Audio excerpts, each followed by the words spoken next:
Hi there. First of all, thanks to all my subscribers for the help and support and advice and actual encouragement I've been given. It's been absolutely fantastic. And also I've now achieved 500 subscribers, which is just totally amazing. So thank you all for the support. Today I thought I'd try and make a sphere.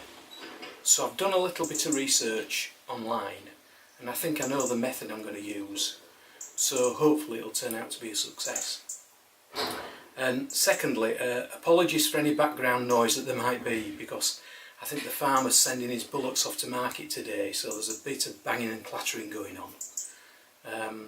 But anyway, we'll crack on. So this is a piece of ash which is about 3 inches in diameter. This is a bit of a leftover piece, but I've just remounted it on the lathe and I'll just make sure it's trued up using this spindle roughing gouge.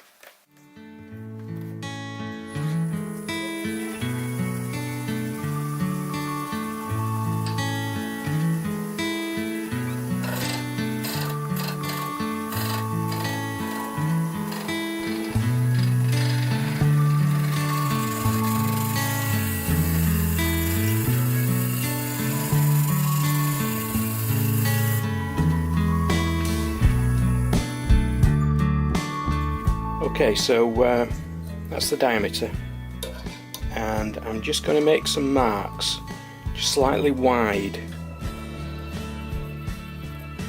of the diameter.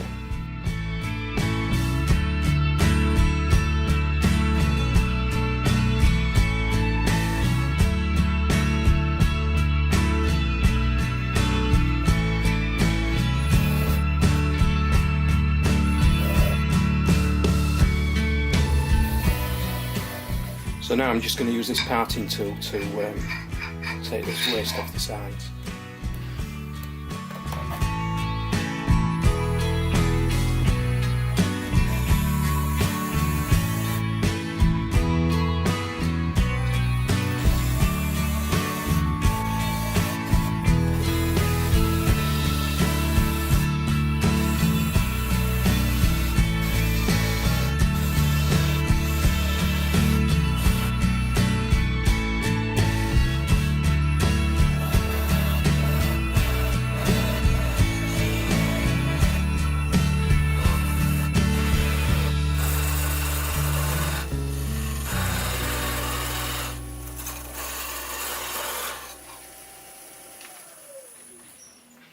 Okay, so I'm going to use my favourite tool, the 3/8 ball gouge, to do this work.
Okay, so just to help me, I've just made this little profile thing,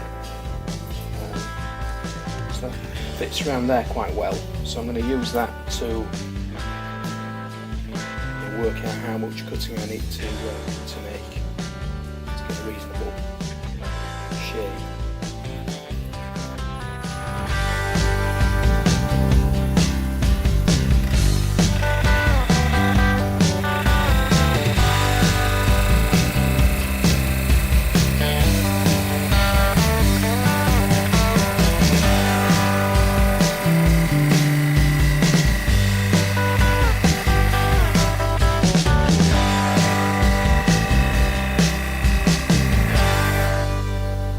Okay, so I think we're pretty close with that.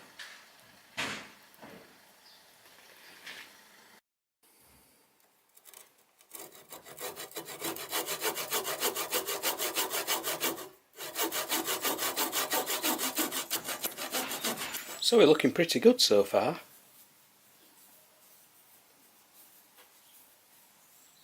So now I need to make something to fit on the headstock and the tailstock, so I can mount it that way and spin it like that. Okay, so I've turned a couple of pieces of pine and put a tenon on the end of each one, so it can fit in the four-jaw chuck. Now on this piece I'm going to create a cone shape for the sphere to hopefully sit in it snugly. And on this other piece I'm going to do the same thing, but on this end I'm going to try and create a cone shape for this live centre to fit inside to a certain degree, because obviously on this end I've got to have something spinning.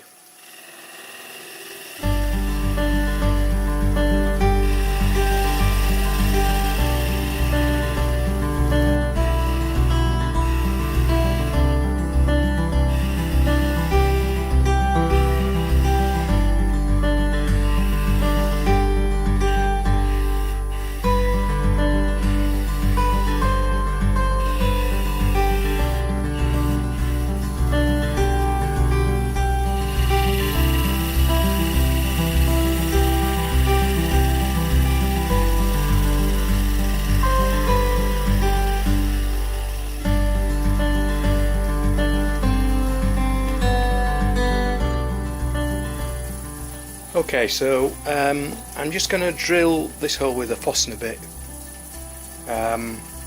running about 400 revs.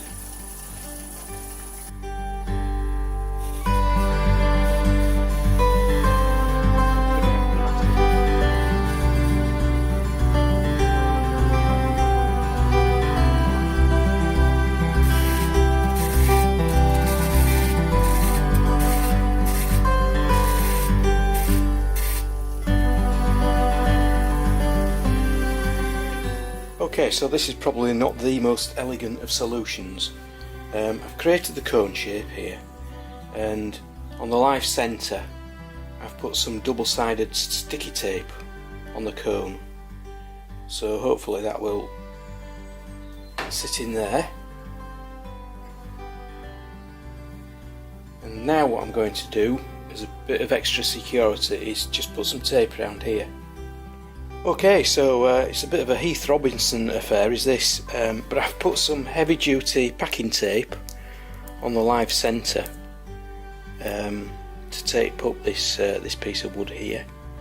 I've put some anti-slip rug stuff in here. That seems to work a lot better than just having wood on wood, and to be honest, it feels quite secure. So we'll just spin it and see what happens. Well, that seems alright at the moment, so we'll give it a try. I'm going to use this round nose scraper.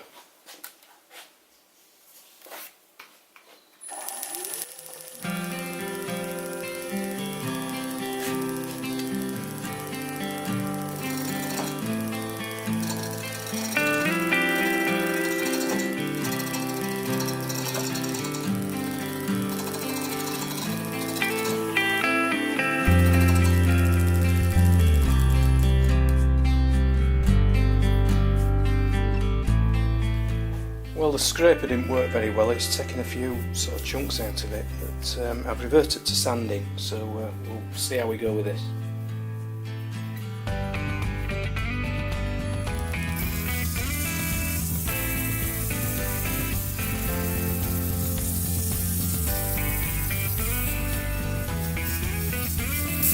Okay, so I'll just work through the grits.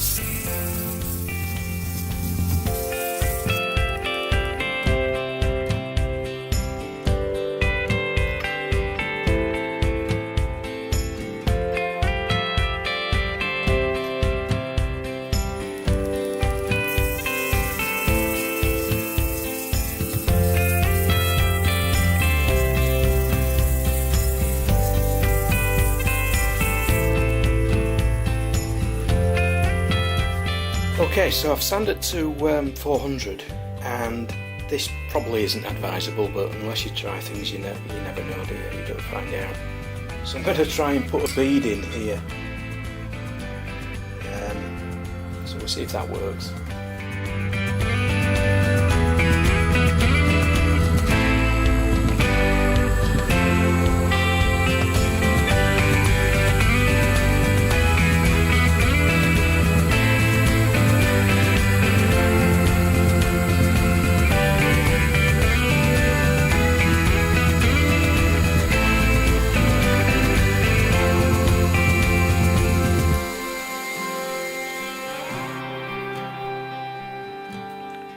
Okay, so I'm going to put some colour on it, and then I'll decide what to do after that.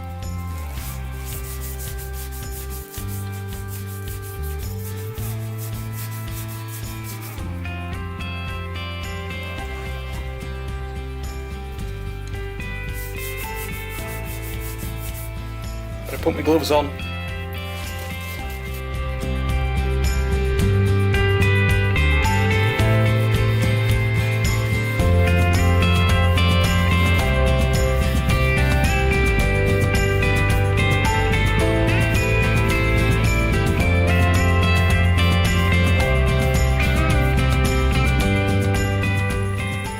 So I'm just going to apply a bit of black on the bead.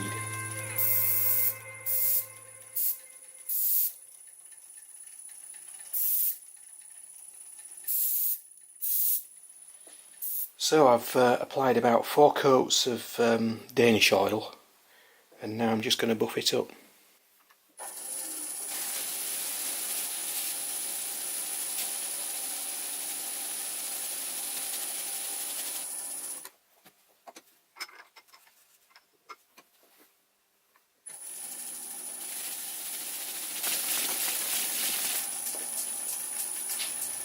Well, that was a really interesting exercise.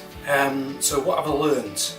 If I was to do it again, I would make the piece of wood that goes over the live centre, I would make it longer, and I would make it so it actually goes over the majority of the live centre to give it more sort of contact and support.